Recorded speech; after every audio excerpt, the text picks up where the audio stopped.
Gold trusted gold buyers మీరు తాకట్టు పెట్టిన బంగారాన్ని విడిపించి ఈ రోజు ఉన్న మార్కెట్ ధరకు కొనబడను.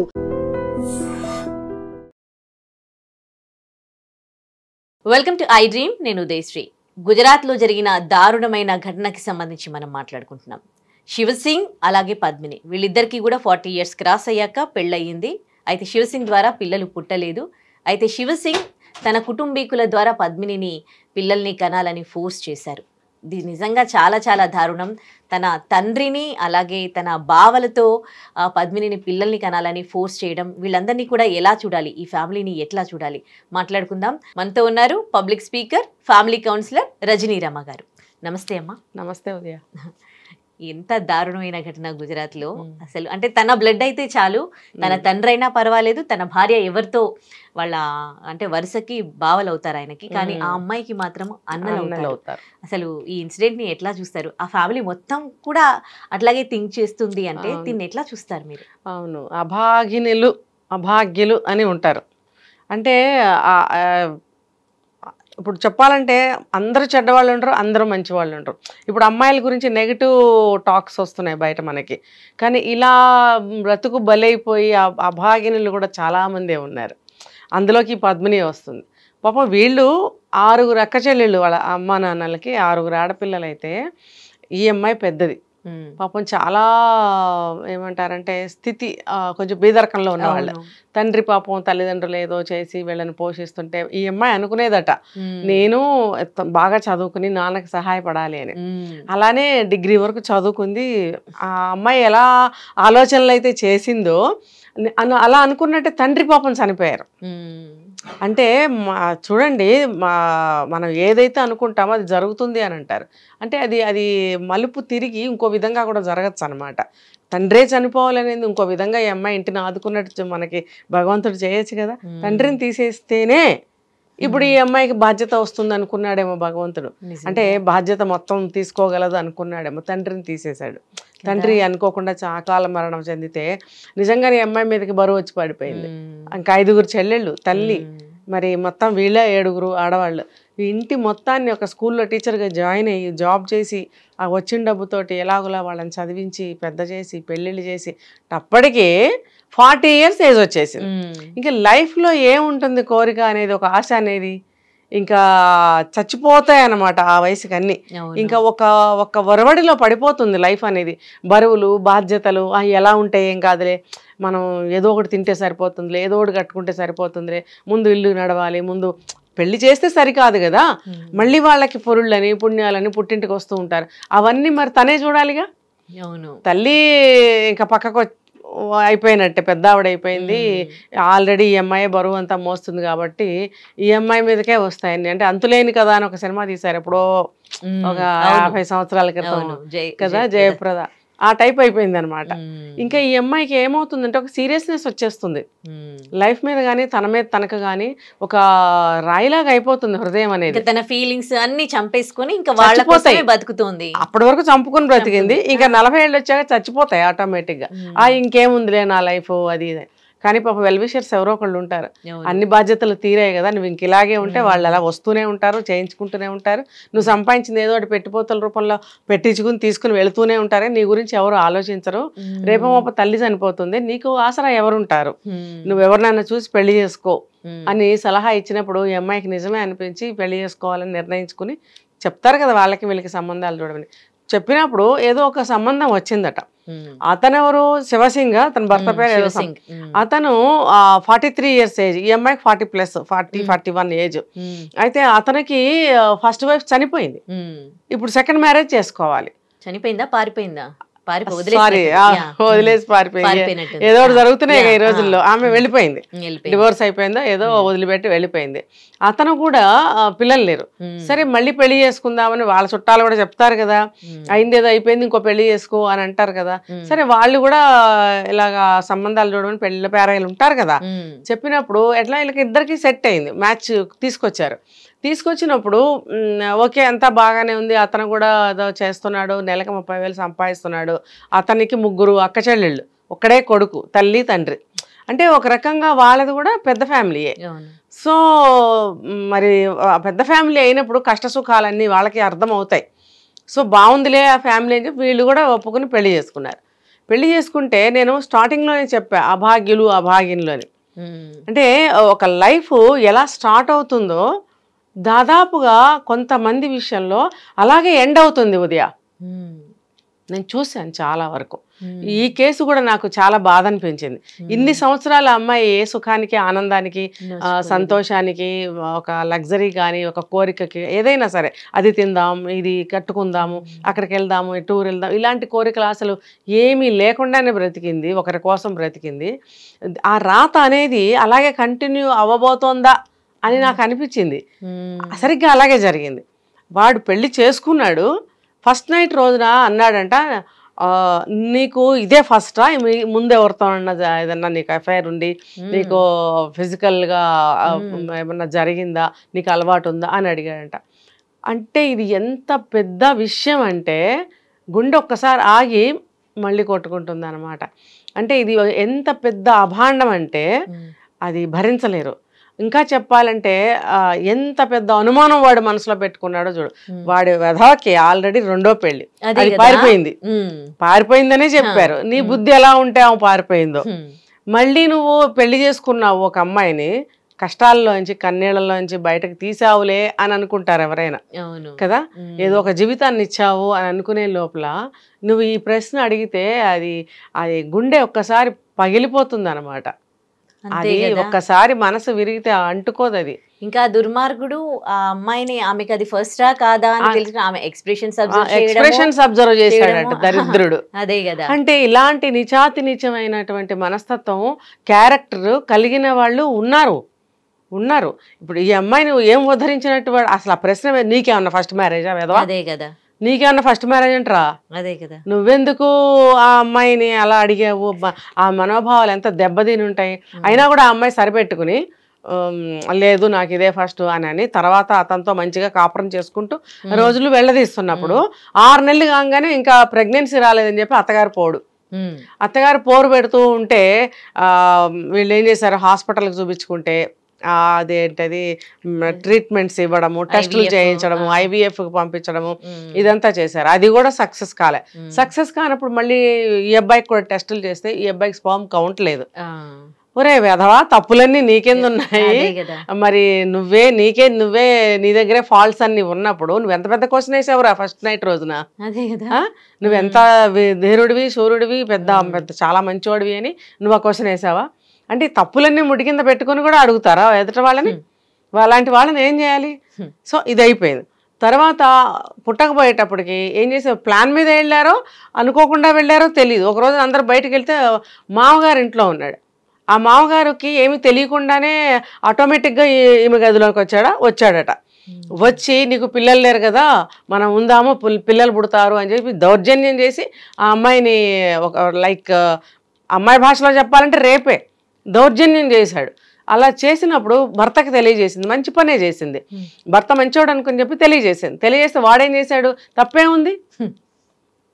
దేవుడు వరాలిచ్చే దేవుడే శిక్షిస్తే ఎవరికి చెప్పుకుంటారు? మరి కాచిగా పడాల్సిన భర్త మరి అతనే అలా అన్నాడు. కాదు ఫస్ట్ నైట్ రోజేమో అమ్మాయి నిన్ను ఎవరైనా టచ్ చేశారా, నీతో ముందేమైనా జరిగిందా అని అడిగిన వాడు భర్తని తండ్రిని ఎట్లా పంపించగలిగాడు వీడు అని అంటే అదే చెప్తుంది. వాడి అవసరం, వాడి స్వార్థం, వాడి పరువు ఇవన్నీ అనమాట వాడికి. సో నాకేమనిపించిందంటే వాడికి తెలియకుండా ఏం తండ్రి రాలేదు, ప్లాన్గానే చేశారు. మరి అలా అన్నప్పుడు దౌర్జన్యం అలా 6 నెలలు సాగింది. వద్దన్నా సరే దౌర్జన్యం చేసి ఏం చేస్తారు గదిలో పెడితే 6 నెలల అమ్మాయిని అలా చేస్తే ప్రెగ్నెన్సీ రాకపోతే ఆ దుర్మార్గులు ఏం చేశారంటే వాళ్ళ ఇంటి అల్లుళ్ళు 3 ఉన్నారు కదా, అంటే రీజన్ ఏం చెప్పారంటే ఒకటే రక్తం కదా తప్పేమీ లేదు అని మొగుడు సమర్థించాడట మామగారి విషయంలో. ఇప్పుడు మరి అల్లుళ్ళ దగ్గరికి వెళ్తే అల్లుడిది నీది ఒకటి రక్తమా? రక్తం వద్దా? కుటుంబీకులది అయితే చాలు అంతే. ఇక్కడ మనకి ఏమర్థమవుతుంది? పరువు.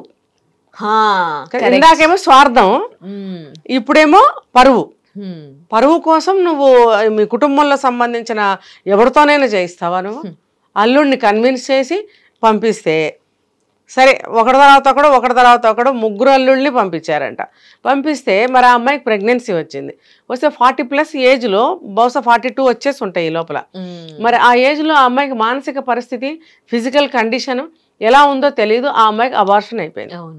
అయిపోయిన తర్వాత మళ్ళీ మిగతా ఇద్దరు అల్లుళ్ళు ఉన్నారు కదా, వాళ్ళని కూడా పంపించడం. ఏంటిది, నువ్వు కోడలతో భార్యతో నువ్వేం చేయిస్తున్నావు? వ్యభిచారం చేయించావా? వ్యభిచారం చేయించి పుట్టిన బిడ్డకి నువ్వెలా తండ్రి అవుతావురా ఇడియట్? ఒక ఆడది పరాయి మగాడితో మాట్లాడితేనో పొరపాటునో గ్రహపాటునో ఒకరోజు గడిపితేనో నువ్వు చెడిపోయిన దానివి, నువ్వు వ్యభిచారివి, నువ్వు అది ఇది అని మాట్లాడతారే. నువ్వు చేయించింది ఏంటి రా వెధవా? అవునా కదా? మరి వాళ్ళందరూ వాళ్ళకే ఆనందం, ఇంకొకటి దొరుకుతుంటే ఆనందం కదా. అది అది అది మనసున్న ఒక మనిషి శరీరం శిథిలం అవుతుంది. ఇంతమంది దరిద్రులు ప్రతిరోజు ఆ అమ్మాయిని టార్చర్ పెడుతుంటే ఆ శరీరం తట్టుకుంటుందా? ఆ మాత్రం మానవత్వం కూడా కట్టుకున్నాడుకి లేదా? అంత వయసులో ఉన్నారు, తల్లిదండ్రులకి లేదు. అసలు మగాడు అంటే ఏంటండి, నా భార్య నాకే సొంతం అని అనుకుంటారు కదా. వీడేంటి ఇంత మూర్ఖంగా? ఏంటంటే పరువు, ఇక్కడ పరువు. మగాడు అంటే ఆడికి పిల్లలు పుడితేనే మగాడు అన్నట్టుగా అమ్మ బాబులు ఆ రకంగా పెంచారు చిన్నప్పటి నుంచి. పెంచడం వల్ల వీళ్ళందరూ బ్యాక్ ప్లాన్ వేసుకుని ఇదంతా చేశారు. ఈ అమ్మాయికి తెలియకుండా ఈ అమ్మ బాబులు ఇచ్చిన సలహా ప్రకారమే నడిచింది ఇదంతా. వాడికేమి తెలియకపోవచ్చు. కాదు, ఈ అమ్మాయి కూడా ఇన్ని సంవత్సరాలు ఇంత అంటే బరువు బాధ్యతలన్నీ మీదేసుకుని చదువుకుని తను ఇంతమంది పెళ్లి చేసింది. కానీ ఇంత టార్చర్ ని చదువుకున్న వాళ్ళు కూడా ఎట్లా బేర్ చేయగలుగుతున్నారు? ఈ లైఫ్ కంటే అమ్మాయికి ఆ లైఫే బాగుందిగా. అదే కదా, ఏదో అమ్మ కూతుళ్ళు ఇంత వండుకుని తిని హాయిగా పడుకునేవారు కదా. అదే చెప్తున్నా, ఇదంత అభాగ్యులు అంటారు కదా, తెలియక అలా అందులోకి వెళ్ళిపోతారనమాట. పాపం ఎవరో మాట విని పెళ్లి చేసుకోవడం ఏంటి, ఈ వ్యభిచారం లాగా ఇలా అయిపోవడం ఏంటి? చివరికి ఎవరి వల్ల ఈ అమ్మాయికి ఈ లోపల విడాకులు తీసుకెళ్ళిపోవాలన్న కోరిక పుట్టింది. ప్రయత్నిస్తుంది. ఆ అమ్మాయిలో ఆలోచనలో వీళ్ళు కనిపెట్టి ఈ అమ్మాయిని హౌస్ అరెస్ట్ చేశారు. రూమ్లో పెట్టి బంధించి ఇంకా వీళ్ళు కావాల్సినట్టు చేస్తున్నారు. ఇంకా భార్య అనే ఒక బంధం, ప్రేమ, అటాచ్మెంట్ వాడికి అన్ని పోయాయి. ఇంకా అందరూ కలిసి కాన్సన్ట్రేట్ చేశారు అమ్మాయి మీద. దీన్ని బయటకు వెళ్లకుండా ఎలా కాపాడాలి, ఓన్లీ పిల్లలు పుట్టాలి అంతే, పరువే ఇక్కడ. ఇప్పుడు ఆ స్టేజ్ కూడా దాటిపోయింది అనుకుందాం మనం. ఇంకా ఏజ్ దాటిపోతుంది. ఈ అమ్మాయికి ఏమో ఫిజికల్ గా మెంటల్ గా చాలా ఇదైపోతారు కదా. ఇంకా ఇది మనకి పనికిరాదు, ఇది బయటికి వెళ్ళిందంటే మరి పరువు పోతుంది. సో ఇది పరువు సంబంధించిన విషయం అయిపోయింది. చివరికి వచ్చేటప్పటికి హౌస్ అరెస్ట్ చేశారు. ఎప్పుడో ఎవరికి చెప్పాలో తెలియక పిచ్చిదానిలాగా చీకటి గదిలో ఉండిపోతే, మరి ఇక్కడ చెల్లెలు ఎప్పుడు, అమ్మాయికి 5 చెల్లెళ్ళు కదా, ఒక చెల్లెలు ఎప్పుడో చూడడానికి వచ్చిందంట. ఆ అమ్మాయికి కూడా ఎలా చేయలేదు. చేయకపోతే ఏంటి వీళ్ళు ఎలా చేయలేదని చెప్పి చుట్టూ తిరిగి వచ్చి విండోలో నుంచి చూస్తే అక్క ఏదో పాపం చెప్పింది, ఇలా ఇలా ఎలా అంటే ఈ అమ్మాయి నిజంగానే పిచ్చిదానిలాగా మాట్లాడుతుంది అంటే అబ్సల్యూట్లీ ఇది జరిగింది కథలాగానే ఉంటుంది, నమ్మశక్యంగా ఉండదు. కాబట్టి ఈ అమ్మాయికి మెంటల్ డిజార్డర్ ఏదో అయింది, ఇలా మాట్లాడుతుంది అనుకుని చెల్లెలు వెళ్ళిపోయింది. ఎంత దురదృష్టం చూసారా? సొంత చెల్లెలు, ఆ చెల్లెలకి బ్రతుకునిచ్చిన అక్క ఇలా గదిలో ఉందేంటి, ఇలా మాట్లాడుతుంది ఏంటి అని ఆలోచన రాకపోగా వాళ్ళు చెప్పింది నిజమే అనుకుని వెళ్ళిపోయిందట. కానీ చూడండి ఎంతైనా 6th సెన్స్ అనేది ఒకటి ఉంటుంది, రక్త సంబంధం అనేది ఒకటి ఉంది. ఆడపిల్లే అనిపించింది నాకు కూడా. ఇంటికి వెళ్ళిన తర్వాత బాధపడి ఎంతో ఆలోచించిందంట. ఏమై ఉంటుంది ఇదంతా ఇలా జరిగింది అని. మళ్ళీ ఒకసారి చూడడానికి వెళ్దామని చెప్పి మళ్ళీ వచ్చిందంట. మళ్ళీ వచ్చేటప్పటికి ఆ అక్క బాగా ఏడ్చి గోలు పెట్టి చెప్పిందంట. ఇంట్లోకి వెళ్తే వెళ్ళనివ్వలేదంట. వెళ్ళనివ్వకపోతే ఈ అమ్మాయి జబర్దస్త్గా ఇంట్లోకి వెళ్ళి వాళ్ళ అక్కని కలిసిందంట. కలిస్తే వాళ్ళ అక్క మొత్తం చెప్పిందంట. అప్పుడు ఇమీడియట్గా పోలీసులను పిలిచి కంప్లైంట్ ఇస్తే మరి తర్వాత కార్వాయి జరుగుతుంది. అందరినీ జైల్లో పెట్టడం, 10 ఏళ్ళట శిక్ష. ఒక నిండు జీవితం ఖరీదు ఎంత అండి? అదే యావజ్జీవం వేసిన ఈ అమ్మాయి భరించిన నరకయాతనకి సమానం అవుతుందా? మన దగ్గర చట్టాలు ఇట్లా ఉండబట్టే కదా ఇలాంటి నేరాలు జరుగుతూ ఉన్నాయి, ఇలాంటి ఘోరాలు జరుగుతూ ఉన్నాయి. అందుకనే 40 సంవత్సరాలు వచ్చిన తర్వాత ఒక ఏజ్కి వచ్చేసిన తర్వాత పెళ్లి చేసుకోవటం తప్పులేదు, 60 ఏళ్ళు వచ్చినా అని ఒక పక్కన మాట్లాడుకుంటున్నాము. ఇలాంటి సందర్భాల్లో ఇలాంటి మంచి మనుషులు, ఇలాంటి సున్నితమైన మనసు ఉన్నవాళ్ళు వాళ్ళ లైఫ్ వాళ్ళు బ్రతకటమే మంచిది. ఏదో ఉద్యోగం ఉంది, ఓపుకున్నంత వరకు చేసుకుంటారు. తర్వాత వెళ్ళి అంటే మీరు ఇలా చెప్తున్నారేంటి రజనీరమ గారు అని అంటారేమో. ఏ దారి లేనప్పుడు గోదారే దారి అని అందరం అనుకుంటాం. కాబట్టి ఉద్యోగం చేసుకున్న వాళ్ళు చేసుకుని తల్లి ఉన్నంత వరకు కలిసి ఉండి అక్క చెల్లెళ్ళు ఉన్నారు వాళ్ళతో లైఫ్ లీడ్ చేయొచ్చు. కుదరలేదు అనుకుంటే వాళ్ళు ఎటు సంపాదించుకుంటున్నారు కాబట్టి పెన్షన్స్ ఉంటాయి, లేకపోతే కొంత ఫండ్ ఉంటుంది. ఓల్డేజ్ హోమ్లో చేరి హాయిగా బ్రతకడం, ఏ ఆశ్రమానికి వెళ్ళి బ్రతకడం అనేది ఉత్తమం. ఇంకొకటి లేదు. సుఖంగా ఉన్న ప్రాణము దుఃఖంలో పడిపోయింది వెళ్ళి ఇంకొకరిని నమ్ముకోవడం వల్ల. ఖచ్చితంగా. కాబట్టి మనల్ని మనం నమ్ముకోవడం బెస్ట్. అంతే. మన ఆత్మవిశ్వాసాన్ని ఎప్పుడు కోల్పోకూడదు. కరెక్ట్ కదా. అరే నేను ఇంతకాలం బ్రతికాను, ఇంకా నాకెందుకు అనే ఒక్క మాట తను అనుకున్నట్టయితే తన లైఫ్ ఇంకోలా ఉండేది. కానీ వెల్ విషర్స్ చెప్తున్నారు, అమ్మ చెప్తుంది, నేను ఎంతకాలం చెల్లెళ్ళ మీద ఆధారపడాల్సి వస్తుందేమో. పోనీ పెళ్లి చేసుకున్నాక వీళ్ళని ఎదిరించినా గానీ బానే ఉండేది కదండి. అంటే తను ఏంటంటే బాధ్యతలు మోసింది కదా, ఒక పెద్దరికం వస్తుంది. సరే మళ్ళీ ఇంటికి కూడా పెద్దరికంగా బాధ్యతలు తీసుకోవాలని తీసేసుకుంది. నేను పెద్దదాన్ని అయ్యి ఇన్ ఫ్యూచర్ వాళ్ళ మీద డిపెండ్ అవడం పద్ధతి కాదు. తల్లి వాళ్ళు ఉంటుంది, రేపు వెళ్ళిపోవచ్చు పైకి, అప్పుడు నేను ఎవరి మీద ఆధారపడతాను అని అక్కడ కూడా బాధ్యతాయుతంగానే ఆలోచించింది ఆ అమ్మాయి. కాబట్టి ఇలా మరీ ఇంత సినిమా హీరోయిన్ లాగా అంత బరువు బాధ్యతల మీద వేసేసుకుని సాక్రిఫైస్ చేయాల్సిన అవసరం లేదు. 40 సంవత్సరాల వరకు కూడా ఎదురు చూడక్కర్లా. ఈ లోపల ఎవరన్నా దొరికితే చేసుకోవచ్చు కదా. ఎవరి కాళ్ళ మీద వాళ్ళు నిలబడి వాళ్ళ ఉద్యోగాలు వాళ్ళు చేసుకునే వాళ్ళేమో చెల్లెళ్ళు. నువ్వే 40 ఏళ్ళు వచ్చే వరకు ఎందుకు మోసావమ్మా పిచ్చి తల్లి అని చాలా బాధపడ్డాను నేనైతే. ఇదొక కనివిప్పు. రైట్ అండి, thank you so much. And for more videos, please subscribe to iDream. Please subscribe to iDream. Please subscribe iDream. And please subscribe to iDream. For more videos, subscribe to iDream. please like, share and subscribe to the channel. Congratulations, iDream. Subscribe to iDream. Subscribe to iDream. So subscribe to iDream Media. iDream ki iDream team andarki huge congratulations. Please subscribe iDream Media. Please subscribe to iDream. Subscribe iDream. Please subscribe to iDream. iDream అంటే నా కళల channel subscribe చేసుకున్న నోరు తిరుగుతలేదు, మీరైతే గంట గుర్తు కొట్టండి. For more such videos, please subscribe to iDream. Subscribe to iDream. Please subscribe to iDream. Please subscribe iDream Media. Please do subscribe to iDream. Please subscribe to iDream Media. For best entertainment and information, please subscribe iDream. And don't forget to subscribe to iDream.